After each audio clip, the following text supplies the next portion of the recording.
Hello everyone, welcome to Ramana classes.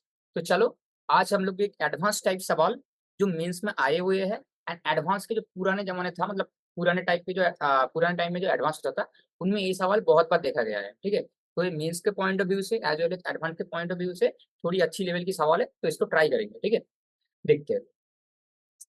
Late p x have local minima at x equal to 1 and local maxima at x equal to -1। ठीक है, ये सवाल थोड़ी ऐसा एक सवाल है। अब ऑलरेडी तुम लोगों ने देख ही लिया। मैंने लिखा था सांस भी तो कभी बहू था, क्यू ए चीज लिखा। Reason behind that, local maxima local minima निकालने के लिए हम लोग क्या करते हैं नॉर्मली, पी एक्स गिवन था, जैसे पी एक्स गिवन है तो हम लोग उसको डिफ्रेंशिएट करते हैं, देन इक्वल टू जीरो करते हैं, then p double dash x निकालते हैं। अगर ये ग्रेटर देन जीरो हो जाए तो तुम्हारा मिनिमा होता है, और अगर लेस देन जीरो हो जाए तो तुम्हारा मैक्सिमम होता है। यही तो तुमने पढ़ा था। ठीक है, यही तुम्हारा कॉन्सेप्ट था नॉर्मल। बट ये कॉन्सेप्ट थोड़ी उल्टे है। उल्टे मतलब तुम्हें एक थर्ड वाला एक सेकेंड वाला पॉइंट से तुम्हें फर्स्ट वाला पॉइंट पे जंप करना पड़ेगा। समझे? तो क्या लिखी हुई है देखो ध्यान से, मैं जो बोलना चाहता था, पी डैश एक्स को हम लोग ऐसा नहीं अज्यूम कर सकते कि x-1 x+1। जैसे हम लोग नॉर्मल कोई क्वाड्रेटिक को एज्यूम करते हैं, अगर मान लो क्वाड्रेटिक का कोई रूट गिवन है, हम लोग आगे के पी कुछ भी रख के हम लोग एज्यूम करते हैं ना, ये क्या होता है, ये लीडिंग कोफिशिएंट होता है। हमें नहीं पता लीडिंग कोफिशिएंट क्या होंगे, बट लीडिंग कोफिशिएंट होता है, उसी को मैंने लिखा पे दिखा दिया। ठीक है, कि मान लिया। इसके बाद मैं क्या करूंगा, दोनों साइड में इंटीग्रेट करूंगा। क्यों इंटीग्रेट करूंगा?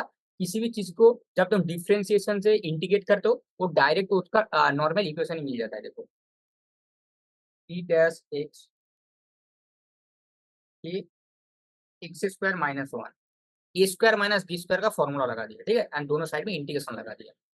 इसके बाद मैं क्या करूंगी, इंटीग्रेशन करेगा तो पी एक्स के x³/3 -x+3।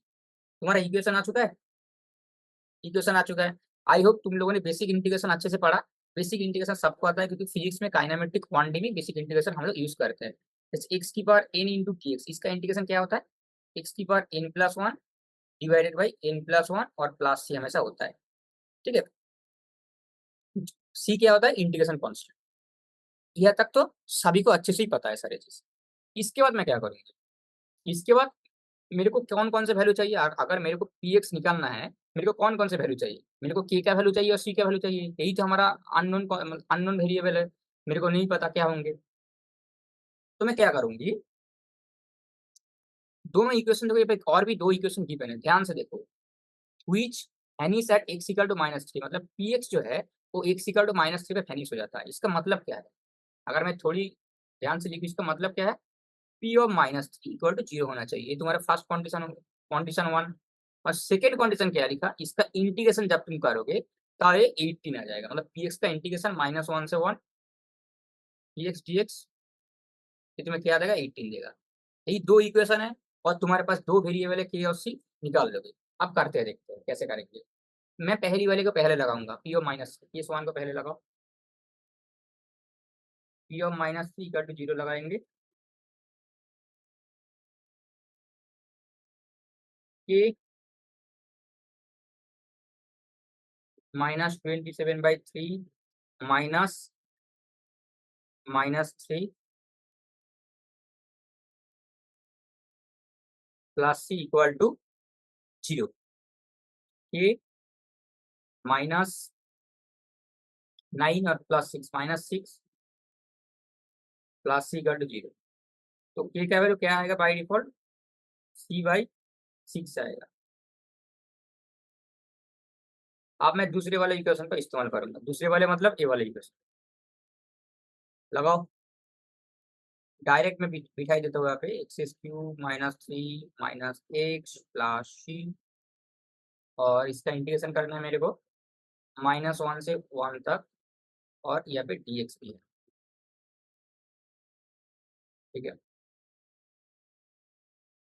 इंटीग्रेशन स्प्लिट होता है जैसे तुम डिफरेंशिएशन को स्प्लिट कर सकते हो, इंटीग्रेशन को भी तुम स्प्लिट कर सकते हो आराम से। तो स्प्लिट करो इंटीग्रेशन को, ये x³ -3 -x -1 से 1 plus c into d x, d x भी दे दो इसको, माइनस से 1 से 1। और एक प्रॉपर्टी था, याद करो, अगर किसी ने थोड़ी भी डेफिनेट इंटीग्रेशन पढ़ा, एक प्रॉपर्टी था उसके साइमल्टेनियसली, अगर किसी भी ऑड फंक्शन है, जैसे एफ एक्स अगर ऑड फंक्शन है, तो -1 से 1 या फिर -a से a, इसका वैल्यू क्या होता है, डायरेक्ट 0 हो जाता है।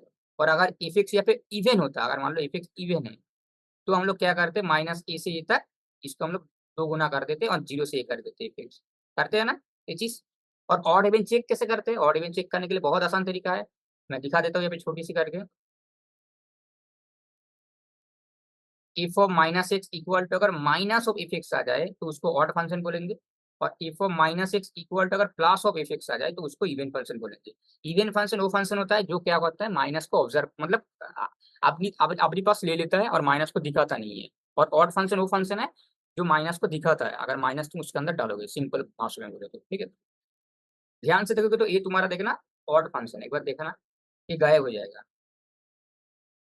तो क्या बनेगा, सी एक्स, इसका इंटीग्रेशन कर दिया, सी तो कांस्टेंट है इसलिए बाहर निकाल दिया, क्या बनेगा, 2c बनेगा। और इसको इक्वल टू 18 भी गिवन था, तो मैं इसको इक्वल टू 18 भी कर दूंगा, तो सी का वैल्यू क्या बनेगा, 9 बन जाएगा, सी का वैल्यू 9। और के का वैल्यू क्या था, c/6 था, तो मैं अब सी का वैल्यू डाल दूंगा यहाँ पे, 9/6 क्या होगा, 3/2 बनेगा। मतलब के का वैल्यू 3/2 एंड सी का वैल्यू 9 आ चुका है तुम्हारा। अब मैं इसमें डाल दूंगा डायरेक्ट,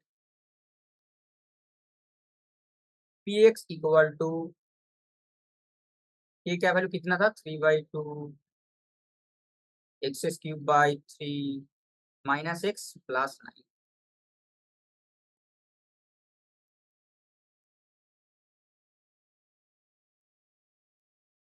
समझ में आए, तो हमारा पी एक्स निकल चुका है।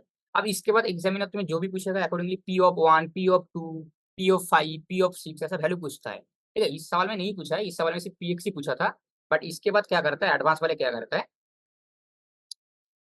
तुम्हें थोड़ी मतलब घुमा के पूछेगा कि इसका क्या होगा, मतलब पी ऑफ, तुम्हारा इक्वेशन आ चुका है ना, पी एक्स का इक्वेशन आ चुका है, तो सब पी एक्स का इक्वेशन आ चुका है।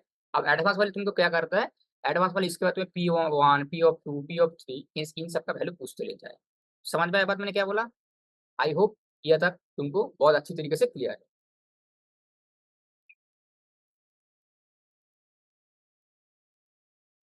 और इस सवाल में पूछा क्या है, इस सवाल में जो पूछा है सम ऑफ ऑल कोफिशिएंट, जो भी कोफिशिएंट होंगे पीएक्स का उन सबका सम पूछा है। मैं क्या करूंगा क्लियरली, इसको एक्सपेंड कर दे एक बार, अगर एक्सपेंड करना चाहो तो कर लो, क्योंकि अगर दूर से नहीं दिख रहा है तो एक्सपेंड करना ही पड़ेगा। x³ 3 -3/2 इंटू एक्स प्लस 9, तो सम ऑफ ऑल कोफिशिएंट मतलब लिखू तो x³ 3/2 x plus 9।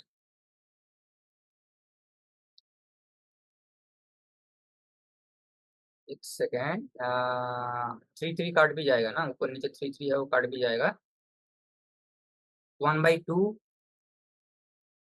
x³ 3/2 x plus 9। तो सम ऑफ कोफिशिएंट मतलब ये वाला एंड ये वाला।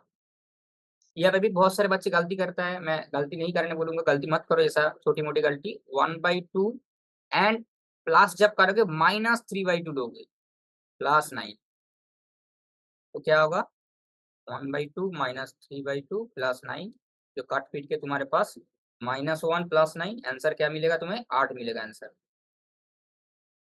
समझ में आए, यही तुम्हारा फाइनल आंसर था, समझे। यहाँ पे क्या पूछा, यहाँ पे सम ऑफ द कोफिशिएंट पूछा, इसीलिए हम लोग ने कोफिशिएंट का सम करा। बट सवाल में बहुत कुछ अलग भी पूछ सकता है, मतलब p(1), p(2), p(3) कुछ भी पूछ सकता है अकॉर्डिंगली, एडवांस में ऐसा सवाल स्पेशली आता है, इसीलिए मैंने बोला एडवांस कैटेगरी के सवाल है जो मीन्स 2021 में आया था। समझ में भाई, तो चलो आज के लिए इतना ही, अब मिलते हैं बहुत जल्द और एक नया वीडियो के साथ।